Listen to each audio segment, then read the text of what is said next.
కావాల్సిందిగా కోరుచున్నాను. ఈ యొక్క 11 మందిని ఆంధ్రప్రదేశ్ ప్రభుత్వంచే మన గౌరవ శాసనసభ్యులు శ్రీ నంద్యాల వజ్రారెడ్డి గారు సిఫార్సుతో నియమించబడారండి. అందులో ఎక్స్ ఆఫీసర్ మెంబర్ కూడా శ్రీ మహేష్ స్వామిని కూడా ఇందులో ధర్మకర్తగా నియమించబడ్డారు. వీరంతా ఇప్పుడే ప్రమాణ స్వీకారానికి చేయవలసిందిగా కోరుచున్నాను. పేరు పేరు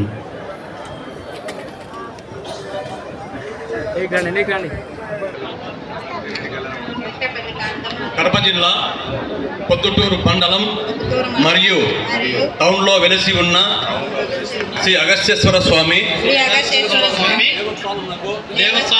ధర్మకర్తగా నన్ను నియమించబడిన కారణమున నేను నా శక్తి సామర్థ్యములను వినియోగించి విశ్వాసపూర్వకముగా విచక్షణ జ్ఞానముతో నిర్భయుడనై దేవాలయ అభివృద్ధి దృక్పథముగా ఉంచుకొని ఆంధ్రప్రదేశ్ ప్రభుత్వము చట్టం 30/1987 సంవత్సరం ప్రకారం అనుసరించి ప్రవర్తించగల వాడనని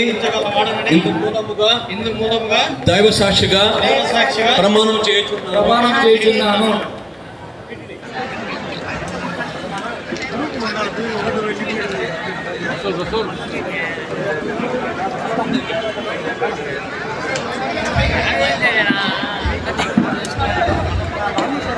చైర్మన్ గారు ఈరోజు మా పెద్ద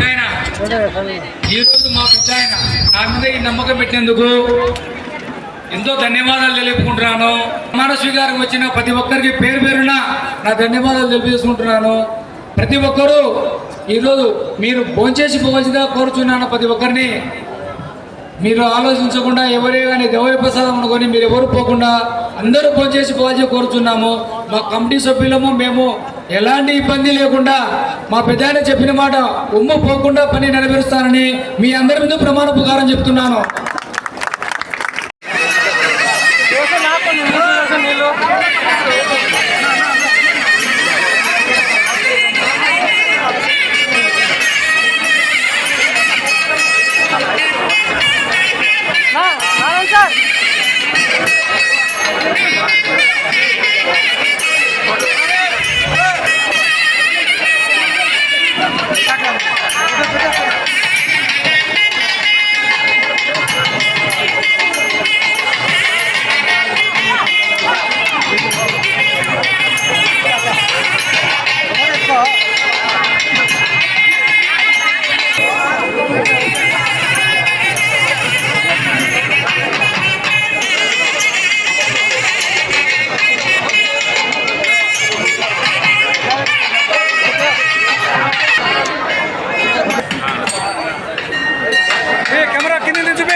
ట్రస్ట్ బోర్డు చైర్మన్గా వంగల ఆదినారాయణ రెడ్డి గారు, మిగతా సభ్యులు అందరికీ హృదయపూర్వక నమస్కారాలు తెలియజేస్తూ, వేదిక మీద చాలామంది ఉన్నారు కాబట్టి వేదిక మీద ఉండబడిన పెద్దలందరికీ కూడా హృదయపూర్వక నమస్కారాలు. మీరు ఈ యొక్క ప్రమాణ స్వీకారోత్సవానికి వచ్చిన సోదరులు సోదరులందరికీ కూడా ప్రతి ఒక్కరికి పేరు పేరున ధన్యవాదాలు తెలియజేస్తున్నాం. ఇది అగస్త్యేశ్వర స్వామి దేవాలయము పొద్దుటూరు నడిబొడ్డున ఉంది. ఈ నడిబొడ్డున ఉండబడిన దేవాలయానికి సంబంధించి పూర్వులు ఎంతో బలమైన రాతి కట్టడాలతో నిర్మించి ఇది శాశ్వతంగా ఉండాలనే ఒక మంచి నిర్ణయంతో ఈ దేవాలయాన్ని పూర్వులు నిర్మించినారు. పొదలకూరు ఈ మధ్యకాలంలో 100 సంవత్సరాల నుంచి పొద్దుటూరు వచ్చింది, కానీ అంతకుముందు పొదలకూరు అనే పేరు ఉండేది. ఆ పొదలకూరు నిదానంగా మాట్లాడే భాషలో పొద్దుటూరుగా ఇప్పుడు చిరస్థాయిగా నిలబడిపోయింది. అటువంటి పొదలకూరులో కాలంలో కొన్ని 100 సంవత్సరాల కిందట నిర్మాణం చేసిన పూర్వీకులందరూ వారు సొంత కష్టంతో వారు డబ్బులు ఖర్చు పెట్టి ఎంత పెద్ద పెద్ద దేవాలయాలను కట్టి మనకి ఈరోజు ఆ దేవుని ఆరాధించుకునే భాగ్యం కలిగించిన పూర్వీకులు ఎంత గొప్పవారో మనం అందరం ఆలోచించాలి. వారు అప్పుడు దేవుడు అంటే మనకు తెలియదు. అటువంటి కష్ట పరిస్థితుల్లో దేవునికి దగ్గర చేయాలనే ఒక మంచి ఉద్దేశంతో అన్ని చోట్ల ఆలయాలు పెద్ద పెద్ద బండరాళ్ళు తీసుకొని వచ్చి కట్టినారు. ఆ బండరాళ్ళు ఆ కాలంలో ఎట్లా తెచ్చారో మనకి ఇప్పుడు దానికి ఎట్లా వచ్చినాయనే దానికి అంతుపట్టే పరిస్థితి లేదు. కాబట్టి అటువంటి ఆ దేవాలయానికి ఆలయ చైర్మన్గా ట్రస్ట్ బోర్డు సభ్యులుగా నారాయణ రెడ్డి గారిని మిగతా వారిని కానీ మంచివారిని చూసి నియమించడం జరిగింది. ముఖ్యమంత్రి దగ్గరికి పోయి సార్ అగస్తేశ్వర స్వామి టెంపుల్కు వీళ్ళందరినీ నేను లిస్టులో ఇచ్చిన సభ్యులందరినీ నియమించమని అడిగినాను. ఎందుకు మరి వీళ్ళనే నియమించాలని ఎంతమంది ఉన్నారు కదా అని అన్నాడు. ఎందుకు ఈయన పెట్టాలని ముఖ్యమంత్రి గారు అడిగితే నేను చెప్పినాను, సార్ నేను మన దాదాపు 7-8 సంవత్సరాల కాలం నుంచి ఈ నారాయణ ప్రొద్దుటూరు నుంచి కొన్ని వందల మందిని తీసుకొని పోయి నా కాలినడకన తీసుకొని పోయి వారి ఖర్చులు వారం రోజులు 18 రోజులు వాళ్ళ ఖర్చులన్నీ భరిస్తూ వెంకటేశ్వర స్వామిని దర్శనం కల్పించే ఒక గొప్ప వ్యక్తి సార్ అయినా, కాబట్టి నేను తప్పకుండా నియమించాలని చెప్పడం జరిగింది. నేను అట్లనా, సర్లే మరి మంచి వ్యక్తిని ప్రపోజల్ చేసినామని చెప్పినాడు. నారాయణ రెడ్డి చైర్మన్గా ఖరారు అయిపోయింది. తర్వాత కొంచెం బోర్డు సభ్యుల్లో కొంచెం మార్చడంలో వెనుక ముందు అయింది. ఇప్పుడు బోర్డు సభ్యుల్లో అన్ని కులాల వారు మతాల వారు ఉన్నారని దానివల్ల కొంత ఆలస్యం జరుగుతూ వచ్చింది. ఏది ఏమైనా కూడా ఈరోజు ఈ ఆలయ చైర్మన్ గారికి నారాయణ రెడ్డి గారు సూటబుల్ సరిపోతాడు అనే వ్యక్తిని ఆలోచించి నేను మనస్ఫూర్తిగా ఆయన చేయగలుగుతాడనే నమ్మకం పెట్టి ఆయన మీద ఉంచడం జరిగింది. ఎందుకంటే సొంత ఖర్చులతో దాదాపు 7-8 సంవత్సరాల నుంచి 400-500 మందిని ట్రాక్టర్లు వాళ్ళందరినీ కాలినడకన తీసుకొని పోయి దర్శనం కల్పించేటంత మంచి వ్యక్తి కాబట్టి దేవాలయాన్ని కూడా అభివృద్ధి చేస్తాడని ఆలోచనతో ఆయన వాళ్ళ కమిటీ వాళ్ళందరినీ నిలిపించడం జరిగింది. కాబట్టి ఇంత ప్రశస్తము ఇంత పొద్దుటూరు నడిబొడ్డున ఉండబడిన దేవాలయాన్ని ఈ కమిటీ వారు ఇంకా అభివృద్ధి చేయాలని ఈవోలో దీనికి సంబంధించిన ప్రభుత్వంలోనూ దేవాలయాలు నిర్మించినారు మన పూర్వీకులు.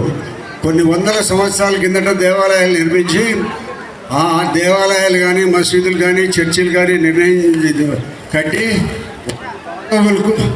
వాటి బాగోగులు రాబోయే తరాల వాళ్ళు చూస్తారో లేదో అని అంటే రాబోయే తరాల వల్ల మనం చూస్తామో లేదో అని చెప్పి కొన్ని వందల సంవత్సరాల కిందట పెద్ద దేవాలయాలు చర్చిలు మసీదులు ఇవన్నీ కూడా నిర్మించి వాళ్ళందరూ ఈ రాబోయే తరాల వల్ల దానిని మంచి చెడ్డలు అలన పాలన చూస్తామో లేదో అనే యొక్క ఆలోచనతో వాళ్ళకు ఉండబడిన సర్వస్తవం భూములు ఆస్తులు ఆ దేవాలయానికి రాయించిపోయినారు.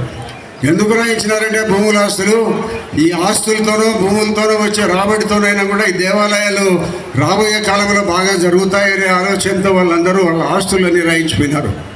ఎంత మరి గొప్ప మనసో వాళ్ళు ఏమో తెలియదు, కానీ వారి దేవాలయాలు కానీ అన్ని సక్రమంగా జరగాలంటే ఏదైనా కొంత ఆస్తి ఉండాలనే ఉద్దేశంతో వారి సొంత భూములన్నీ కూడా పిల్లలకు కూడా అనుకోకుండా రాయించిపోయి దేవాలయాలు కట్టినారు. ఈ దేవాలయానికి కూడా కొంత ఆస్తి ఉంది. కొత్తపల్లి పంచాయతీలోనూ ఇంకా కొన్ని చోట్ల ఆస్తులు ఉన్నాయి. ఆ ఆస్తులతో సంబంధం లేకుండా ఇది ఎందుకంటే ప్రొద్దుటూరు నడిబొడ్డులో ఉంది కాబట్టి అందరూ ప్రతి ఒక్కరూ ఈ వ్యాపారం చేసే ప్రతి ఒక్కరూ దాదాపు కొన్ని వందల మంది పొద్దున్నే వచ్చి దేవునికి దండం పెట్టుకొని నమస్కారం చేసుకొని టెంకాయ కొట్టుకొని పోయి వాళ్ళ అంగట్లో కూర్చుంటే వ్యాపారం జరుగుతుందని ఒక నమ్మకంతో వాళ్ళందరూ కూడా ప్రతి ఒక్కరూ ఇక్కడికి వచ్చి ఈ యొక్క దేవుని దర్శించుకోవడం జరుగుతూ ఉంది. మనమందరం కూడా ఎక్కడైనా కూడా దేవాలయాలను ప్రోత్సహించాలా, డెవలప్ చేయాలి. ప్రతి గ్రామంలో ఉండే నేను ప్రొద్దుటూరు నియోజకవర్గానికి సంబంధించి ప్రతి గ్రామంలో ఉండబడిన భూమిని వేలం వేయించినాం. కొంతమంది గ్రామాలలో పూర్వకాలం నుంచి వాళ్ళే చేసుకుంటూ పోతుంటారు గుత్తలు ఇవ్వకుండా దేవునికి. మరి వాళ్ళందరూ ఏం బాగుపడరు. కాబట్టి ప్రతి ఒక్క గ్రామంలో ఉండబడిన భూమిని వేలం వేయించి ఆ వేలం ద్వారా వచ్చే డబ్బులు ఇప్పుడు వెళ్ళాలి. దాదాపు 7 కోట్ల రూపాయలతో దేవాలయాన్ని అభివృద్ధి చేస్తున్నాం. ఆ 7 కోట్ల రూపాయలకు మొదలుగా మనం 20% 7 కోట్ల రూపాయల్లో మనము దేవస్థానం వాళ్ళు కూడా డబ్బులు కడుతున్నారు ప్రభుత్వానికి. ఎక్కడి నుంచి వచ్చింది డబ్బు? ఈ భూముల ద్వారా వచ్చిన డబ్బు, దాతలు ఇచ్చిన డబ్బుతోనే దాన్ని దేవాలయాలు అభివృద్ధి చేస్తున్నాం. నేను గత 20-25 సంవత్సరాల కాలంలో చాలా ఊర్లలో ఎన్నో దేవాలయాలు కొత్తగా పాత చేసి కొత్తగా నిర్మించడం జరిగింది. అల్లాడపల్లి కూడా చేసినాము. ఈ దేవాలయాన్ని కూడా ఇది బాగా తగ్గుగా ఉంది, కొంత ఎత్తు చేయాలనే ఆలోచన అప్పట్లో చేసినప్పటికీ కూడా కొంతమంది అప్పుడు ఉండబడిన వ్యక్తులు దీనికి ఆటంకం కలిగించిన కారణంగా ఇక్కడ ఉన్నది మీ పెద్దలకి అందరికీ తెలిసి ఇక్కడ ఒక రామాలయం ఉన్నది. ఇక్కడ ఈ రామాలయాన్ని తీసి ఎంత కట్టినారు, ఇప్పుడు ఎంత బాగుందో చూడండి. కాబట్టి భవిష్యత్తులో ఈ దేవాలయానికి సంబంధించిన కమిటీ వాళ్ళందరూ కూడా నిరంతరము భక్తిభావంతో ప్రతి ఒక్కరూ మనమందరం ఆలోచించాలనే విషయం ఏంటంటే రేపు ఇది చేస్తాం, మొన్నటి ఇది చేస్తాం, రాబోయే రోజుల్లో ఇది చేస్తామని అందరూ ఆశలతో ఉంటుంటారు. కాబట్టి ఆ దేవుడు అనేవాడు సహకరించకపోతే మనం ఏ ఒక్క ఆలోచన ముందుకు పోదు, ఏ ఒక్క ఆలోచన నెరవేరదు. నిరంతరము మనకు దేవుడు జన్మనిచ్చినాడు. ఈ జన్మను మనం ఏదో సార్థకత చేసుకొని జీవించాలి. చాలామంది జీవులు ఉన్నాయి. మనమందరికీ మానవ జన్మ ఇచ్చినాడు దేవుడు. కుక్కను నక్కని గాడిదని దున్నపోతులాగా పుట్టించకుండా గొప్ప మానవ జన్మ ఇచ్చినాడు. ఈ మానవ జన్మకు సార్థకత చేసుకొని మనం అందరము మరణించాలనేది ప్రతి ఒక్కరు గుర్తుపెట్టుకోవాలి. ఇప్పుడు ఉమ్మడి ప్రభుత్వంలో కొత్తగా నారాయణ రెడ్డి గారు మిగతా 10 మంది కమిటీ సభ్యులు ఈరోజు ప్రమాణ స్వీకారం చేస్తున్నారు. వీరు కమిటీ సభ్యులు కానీ చైర్మన్ కానీ ఈ ఆలయ అభివృద్ధికి తోడ్పాటు చేసి గతంలో చేసిన వారికన్నా మిన్నగా భక్తుల మనోభావాలు కూడా దెబ్బతినకుండా ప్రతి నిత్యము వాళ్ళ పర్యవేక్షణలో ఈ ఆలయ అభివృద్ధికి తోడ్పడాలని, మంచి పేరు సంపాదించాలని, ఆ ఈశ్వరుని దయ వాళ్ళందరికీ కలిగించాలని చెప్పేసి తెలియజేసుకుంటూ ఈరోజు నాకు ఈ అవకాశం ఇచ్చిన పెద్దలకందరికీ కూడా హృదయపూర్వక నమస్కారాలు తెలియజేసుకుంటూ సెలవు తీసుకుంటాం. మరి ముఖ్యంగా పొద్దుటూరు నడిబొడ్డున ఉండే శివాలయ అభివృద్ధి కమిటీ ధర్మకర్తల కమిటీని నియమించడము, పొద్దుటూరు ఎమ్మెల్యే గారు వంగలి నారాయణ రెడ్డి గారి చైర్మన్ను, దాని తర్వాత 10 మంది కమిటీ సభ్యులను అన్ని విధాలుగా ఆలోచించి పొద్దుటూరు పట్టణంలో ఉండే శివాలయాన్ని ఏ విధంగా అభివృద్ధి చేయాలా, ఏ విధంగా మనము ఈ శివాలయ అభివృద్ధి కోసం నిధులను సంపాదించాలా, ఏ విధంగా ప్రభుత్వ సహకారం తీసుకొని మనం శివాలయ అభివృద్ధి చేయాలనే ఆలోచనతో మంచి కమిటీని ఏర్పాటు చేయడం జరిగింది. ఈ సందర్భంగా కమిటీ సభ్యులందరికీ మరొకసారి నేను ధన్యవాదాలు తెలియజేసుకుంటున్నాను. ఎందుకంటే కమిటీలు మార్కెట్ కమిటీ వేరు, పొద్దుటూరు పట్టణ కమిటీ వేరు, మండలాల కమిటీలు వేరు, దేవాలయాలకు ధర్మకర్తలుగా నియమించే కమిటీలు వేరు. అది ఎవరికో ఒకళ్ళకి అవకాశం వస్తుంది, అందరికీ రాదు. సేవ చేసుకునే అవకాశం, అభివృద్ధి చేసే అవకాశం అందరికీ రాదు. భగవంతుడు ఎన్నో విధాలుగా వాళ్ళను ఆశీర్వదిస్తేనే అవకాశం వస్తుంది. కాబట్టి మనము అందరం కూడా పొద్దుటూరు పట్టణంలో నుండి ఈ దేవాలయాన్ని ఎన్ని విధాల మనం అభివృద్ధి చేయదలుచుకునేమో అన్ని విధాలుగా ఈసారి, ఎందుకంటే కూటమి ప్రభుత్వము రాష్ట్రంలో దేవాలయాల అభివృద్ధి కోసం ఎంత ప్రాధాన్యత ఇస్తారో మనం అందరం చూస్తూ ఉన్నాం. గతంలో ప్రభుత్వాలు చాలా ఉన్నాయి. మనకు స్వాతంత్రం వచ్చినప్పుడు చాలా ప్రభుత్వాలు వచ్చిపోయినాయి. వాళ్ళ టైంలో తెలుగుదేశం ప్రభుత్వం కాకుండా, కూటమి ప్రభుత్వం కాకుండా గతంలో చాలా ప్రభుత్వాలు అభివృద్ధి చేయడం అనేది ఎక్కడ జరగలేదు. మనం తిరుపతి వెంకటేశ్వర స్వామి దేవాలయం కాడ నుంచి ఎత్తుకుంటే ఈ అన్ని దేవాలయాలు కూడా కూటమి ప్రభుత్వంతోనే సాధ్యమవుతూ ఉన్నాయి. మనం ఒంటిమిట్ట ఎంతో అభివృద్ధి టీటీడీలోకి కలిపేసి ఎంతో అభివృద్ధి చేస్తూ ఉన్నారు. నిత్యం అన్నదాన కార్యక్రమాలు నిర్వహించినారు. అదేవిధంగా పొద్దుటూరు సుధాకర్ రెడ్డి గారు చెప్పినట్టు పురాతనమైన పుణ్యక్షేత్రం ఇది. ఎంతోమంది మహర్షులు నివసించిన స్థలం ఇది. అటువంటి స్థలంలో మనం ఈరోజు మనం అందరం కూర్చోటము, ఇక్కడికి రావడం కూడా మన అదృష్టంగా మనం భావించాలి. సపోర్ట్ చేస్తూ అందరూ సలహాలు సూచనలు కమిటీ వారు తీసుకొని ఎన్నడూ జరగని విధంగా ఈ కూటమి ప్రభుత్వంలో అభివృద్ధి జరిగే విధంగా వాళ్ళు పయనించాలని సోదరుడు వంగలి నారాయణ రెడ్డి గారు పయనిస్తారని, ఆయనకు వెళ్ళలా మేమందరూ సహకరిస్తామని, మనం పొద్దుటూరు శివాలయాన్ని ఎన్నడూ లేని విధంగా అభివృద్ధి తీర్చిదిద్దే విధంగా మనం పనిచేయాలని చెప్పి ఈ కమిటీ వారిని నేను సవినయంగా కోరుకుంటూ, వారికి ఎప్పుడు కూడా మా అండదండలు ఉంటాయి. మేమందరం కూడా తెలుగుదేశం పార్టీ అంతా కూటమి ప్రభుత్వం, కూటమి బీజేపీ కానీ, జనసేన కానీ, తెలుగుదేశం కానీ అందరూ కూడా అభివృద్ధి కోసం వాళ్ళకు ఎన్నింటి ఉంటామని చెప్పి ఈ సందర్భంగా నేను తెలియజేసుకుంటూ, నాకు ఈ అవకాశం ఇచ్చిన పెద్దలకు ధన్యవాదాలు తెలియజేసుకుంటూ సెలవు తీసుకుంటున్నాను. వరదాల రెడ్డి గారికి నా నమస్కారాలు తెలియజేస్తూ, సభను అలంకరించిన పెద్దలు మాజీ ఎమ్మెల్సీ బచ్చల పుల్లయ్య గారికి, అలాగే తెలుగుదేశం రాష్ట్ర కార్యదర్శులు గౌరవనీయులు సురేష్ నాయుడు గారికి, గౌరవనీయులు ముక్తార్ గారికి, మరియు పట్టణాధ్యక్షులు పట్టణాధ్యక్షులు గారికి, తర్వాత గౌరవనీయులు రాఘవరెడ్డి గారికి మరియు ఇతర పెద్దలందరికీ, ఇక్కడికి విచ్చేసిన కూటమి పార్టీల కార్యకర్తలందరికీ మరియు భక్తాదులందరికీ నా నమస్కారాలు తెలియజేస్తూ, శివునికి అత్యంత ప్రియమైన మాసం కార్తీక మాసం.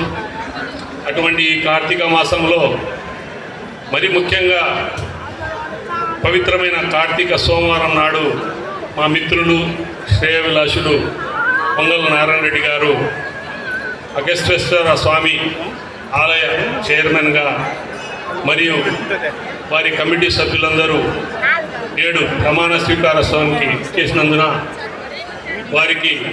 వారందరికీ నా హృదయపూర్వక శుభాకాంక్షలు తెలియజేస్తూ, మరి నారాయణ రెడ్డి గారి ఆధ్వర్యంలో ఈ ఆలయ కమిటీ అంచెలంచెలుగా అభివృద్ధి చేస్తూ ఇక్కడికి వచ్చే భక్తాదులందరికీ అన్ని సౌకర్యాలను కల్పిస్తూ మునుపెన్నడూ లేని విధంగా అభివృద్ధి పథంలో ముందుకెళ్తుందని నేను ఆశిస్తున్నాను. ఇందాక పెద్దలు చెప్పారు, వేరే పదవులు ఒక ఎత్తు, ఇటువంటి దైవ దేవాలయాలు కానీ మసీదులు కానీ చర్చిలకు కానీ సంబంధించిన పదవులు ఆ దేవుడు సంకల్పిస్తేనే వస్తుంది. మరి ఆ శివ పరమాత్ముడు ఈరోజు పొంగల్ నారాయణ రెడ్డి గారికి ఈ అగస్తేశ్వర స్వామి ఆలయానికి చైర్మన్గా ఆయన ఒక అదృష్టం కల్పించారని ఆశిస్తూ, మరి వారికి భవిష్యత్తులో మరెన్నో పదవులు ఉన్నత స్థాయికి వెళ్ళాలని కోరుతూ నాకు ఈ అవకాశం ఇచ్చిన పెద్దలందరికీ ధన్యవాదాలు తెలియజేస్తూ విరమిస్తున్నాను. పోయేటువంటి వంగలి నారాయణ రెడ్డి గారికి, ఇక్కడికి విచ్చేసినటువంటి భక్తాదులకు, అలాగే ప్రింట్ అండ్ ఎలక్ట్రానిక్ మీడియా వారికి నా నమస్కారాలు. ఇవాళ ఇక్కడ వంగలి నారాయణ రెడ్డి గారిని ఈ యొక్క శివాలయం అభివృద్ధి కొరకు నిర్ణయించి ప్రభుత్వం ఆయనకి ఒక అవకాశాన్ని ఇచ్చింది. అయితే ఈ యొక్క ఆలయం చరిత్రను గురించి చాలామందికి తెలిసి ఉండకపోవచ్చు, క్లుప్తంగా తెలిసి ఉంటుంది. ఎత్తుగా కావాలంటే స్కంద పురాణంలో కూడా ఈ యొక్క ఆలయ విశేషాలు పొందగడుచున్నారు. అది ఎలా అంటే, హనుమత రామలింగేశ్వర స్వామి ఆలయం ద్వారా హనుమత రామలింగేశ్వర స్వామి ఎప్పుడైతే కోపగించుకొని సైకతలింగాన్ని ప్రతిష్ఠించినాడు శ్రీరామచంద్రుడు ముక్తి రామేశ్వరంలోని, ఆయన 5 లింగాలను విసిరేసినప్పుడు ఇక్కడ కూడా ఈ లింగం కూడా ఒకటి. అయితే ఇది అవసాన దశలో ఉన్నటువంటి లింగాన్ని అగస్త్య ముని గారు చూసి దీన్ని స్థాపించారని బ్రౌన్ లైబ్రరీ ద్వారా మనకు తెలుస్తూ ఉంది. అలాగే వేదికను అలంకరించినటువంటి పెద్దలకు సురేష్ నాయుడు గారికి, రాఘవరెడ్డి అన్న గారికి, ముక్తియార్ గారికి, సుధాకర్ రెడ్డి గారికి, మిగతా అందరికీ పెద్దలకందరికీ, ముందు కూర్చున్నటువంటి హిందూ బంధువులు మరియు ప్రొద్దుటూరు కుటుంబ సభ్యులకందరికీ కార్తీక మాస శుభాకాంక్షలు తెలియజేస్తున్నాను. ప్రొద్దుటూరు శివాలయం మామూలుగా ఈ గుడి అగస్తేశ్వర స్వామి యొక్క ఆలయం, శివుడి యొక్క ప్రతిరూపం. శ్రీకృష్ణదేవరాయల కాలంలో శ్రీరాముడు పొద్దు గడవక ముందే శివలింగాన్ని ప్రతిష్ఠించి ఇక్కడ పూజలు చేసినాననేటువంటి నానుడి ఉన్నది.